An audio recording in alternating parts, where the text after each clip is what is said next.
Hi friends, இந்த வீடியோல 4G 5G communication நெட்வொர்க்ஸ்ல உள்ள இம்பார்ட்டன்ட் கொஸ்டின்ஸ் பார்ப்போம்.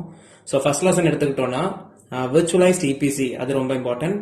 அப்புறம் வந்து NG core, evaluation of RAN, network எவல்யூஷன்ல வந்து அதாவது நமக்கு இதுல இம்பார்ட்டன்ட் பார்த்தோம்னா ஃபர்ஸ்ட் 3 கொஸ்டின்ஸ் விர்ச்சுவலைஸ்ட் இபிசி, அப்புறம் NG core, evolution of RAN, இது மூணுமே இம்பார்ட்டன்ட். ஸோ ஃபோர்த் கொஸ்டின் வந்து என்ன போட்டிருக்கேன்னா நெட்வொர்க் எவல்யூஷன், அதாவது 1G 2G 3G 4G பத்தி தெரிஞ்சு வச்சிருக்கிறதுக்கு நல்லது. 4G அண்ட் 5G வந்து கம்பைண்டா அதுக்குள்ள டிஃபரன்சஸ் படிச்சு வச்சிருக்கிறது நல்லது. நமக்கு இந்த 4G 5G கம்யூனிகேஷன் நெட்வொர்க்ஸை பொறுத்த வரைக்கும் ஓவராலா அப்ளிகேஷன் ஓரியன்டா தான் கேட்பாங்க. அப்ளிகேஷன் ஓரியன்டா நமக்கு வந்து டவர்ஸ் லிங்க் பண்ணி கொஸ்டின்ஸ்ல இருக்கும். அப்புறம் நம்ம படிச்சதா தான் இருக்கும், ஆனா அந்த கொஸ்டின் ஃப்ரேமிங் வந்து கொஞ்சம் டிஃபரெண்டா இருக்கும். ஸோ ஒரு யூனிட்ல என்னெல்லாம் கொஸ்டின்ஸ் படிக்கிறீங்க அப்படின்றத ஞாபகத்தில் வச்சுக்கோங்க. அந்த யூனிட்ல எந்த டெக்னாலஜி வந்து லிங்க் ஆகுது அதெல்லாம் தெரிஞ்சு வச்சுக்கிறது நல்லது.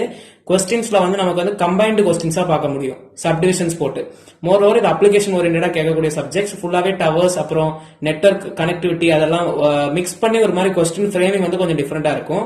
அதை ரீட் பண்ணி புரிஞ்சுக்கிறதுக்கு தான் கஷ்டமே தவிர கான்செப்ட்ஸ் எல்லாமே கெயின் பண்ணிட்டோம்னா ஒரே கான்செப்ட் தான் திரும்ப திரும்ப நம்ம இன்வால்வ் பண்ற மாதிரி இருக்கும் இந்த சப்ஜெக்ட்ல.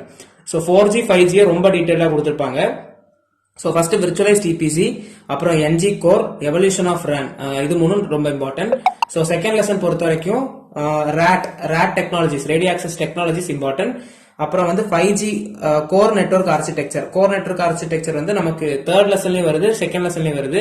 So either of the lessons கண்டிப்பா நமக்கு இந்த 5 யூனிட்ல இருந்து ஆர்கிடெக்சர்ஸ் நிறைய கேட்கறதுக்கு வாய்ப்புகள் நிறைய.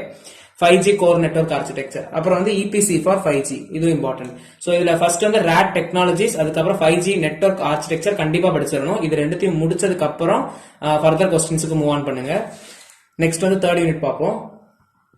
ஸோ தேர்ட் யூனிட்டை பொறுத்த வரைக்கும் 5G ஆர்கிடெக்சர் அண்ட் கோர், நம்ம செகண்ட் யூனிட்ல இந்த கான்செப்ட் இருக்கு. ஸோ மோஸ்டா ஒன்னு எக்ஸ்பெக்ட் பண்றதுக்கு சான்சஸ் இருக்கு. அப்புறம் வந்து end to end system architecture, இதுவும் ரொம்ப இம்பார்ட்டன்ட். நெட்வொர்க் ஸ்லைசிங், இது வந்து நெட்வொர்க் ஸ்லைசிங் இதெல்லாம் 2 மார்க்ஸ்ல எக்ஸ்பெக்ட் பண்ணலாம். ஆர்எல்ஸ் இதுல நமக்கு சப்டிவிஷன்ஸா கேட்கறதுக்கு வாய்ப்பு இருக்கு. ஸோ நெட்வொர்க் ஸ்லைசிங்னா என்னன்றது தெரிஞ்சுக்கோங்க. MEC visualization of 5G components, MEC visualizations, இதுவும் இம்பார்ட்டன்ட் தான். நெக்ஸ்ட் வந்து நமக்கு மோஸ்டா 5G புரோட்டோகால்ஸ் வந்து ஒரு 5 புரோட்டோகால்ஸ் கிட்ட கொடுத்துருக்காங்க. ஸோ அந்த 5G புரோட்டோகால்ஸ் வந்து கொஞ்சம் கஷ்டம் தான், ஆனா படிச்சு வைக்கிறது நல்லது. ஏன்னா எக்ஸ்பிளைன் எனி 2 புரோட்டோகால்ஸ் அந்த மாதிரி கேட்டுட்டாங்கன்னா நீங்க அட்லீஸ்ட் எல்லா புரோட்டோகால்ஸும் படிக்கலனாலும் ஒரு 2 புரோட்டோகால் அட்லீஸ்ட் படிச்சீங்க. ஸோ எக்ஸ்பிளைன் எனி 2 புரோட்டோகால்ஸ் அந்த மாதிரி ஏதாவது கேட்டுட்டாங்கன்னா நமக்கு எழுதிடலாம். மோர் ஓவர் புரோட்டோகால்ஸ் வந்து கண்டிப்பா இம்பார்ட்டன்ட் கொஸ்டின் தான். கண்டிப்பா ஒரு கொஸ்டின் எக்ஸ்பெக்ட் பண்ணலாம் புரோட்டோகால்ஸ்ல இருந்து. ஸோ அட்லீஸ்ட் ஒரு 2 புரோட்டோகாலாவது படிச்சிருங்க.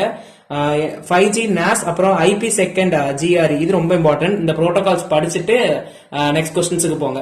ஸோ இதுல ஃபர்ஸ்ட் நீங்க 5G கோர் ஆர்கிடெக்சர் படிச்சிருங்க. எனக்கு செகண்ட் லெசன்ல நமக்கு படிக்கும் போது அது இங்க கவர் ஆயிடும். அது போக நமக்கு இதுல கொஸ்டின்ஸ் பார்த்தோம்னா end to end system architecture ரொம்ப இம்பார்ட்டன்ட். 5G புரோட்டோகால்ஸ்ல 5G NAS, அப்புறம் IP செகண்ட் GRE, இது 2 மாதிரி படிச்சுட்டு போக பாருங்க. ஃபோர்த் லெசன் பார்த்தோம்னா MM பேஸ் ரொம்ப இம்பார்ட்டன்ட், மில்லிமீட்டர் வேவ்ஸ், இது ரொம்ப இம்பார்ட்டன்ட். நெக்ஸ்ட் வந்து கமாண்ட் அண்ட் ஃபோர்த் லெசனும் ஃபிஃப்த் லெசனுமே நமக்கு ரொம்ப சின்ன யூனிட் தான். ஸோ ஒரு 4ல இருந்து 3 டாபிக்ஸ் தான் இருக்கும். அப்ப அந்த 3 டாபிக்ஸ் என்னன்றதை பார்த்துட்டோம்னா எழுதிடலாம் எப்படியும். ஸோ இதுல ரொம்ப இம்பார்ட்டன்ட் பார்த்தோம்னா MM பேஸ், அப்புறம் spectrum sharing and spectrum trading கண்டிப்பா எக்ஸ்பெக்ட் பண்ணலாம். அப்புறம் வந்து mobility management, command and control, இதுவுமே இம்பார்ட்டன்ட் தான். மொத்தமே ஒரு 3 to 4 டாபிக்ஸ் இருக்குன்னா நமக்கு 4G 5G பொறுத்த வரைக்குமே சிலபஸ்ல ஒரு 3 to 4 டாபிக்ஸ் தான் இருக்கு. ஸோ நம்ம டைரக்டா அந்த டாபிக்ஸ் என்னன்றதை படிச்சிட்டோம்னா அல்டர்னேட்டிவா வரக்கூடிய கொஸ்டின்ஸ் வந்து ஸ்கிப் பண்ணிடலாம்.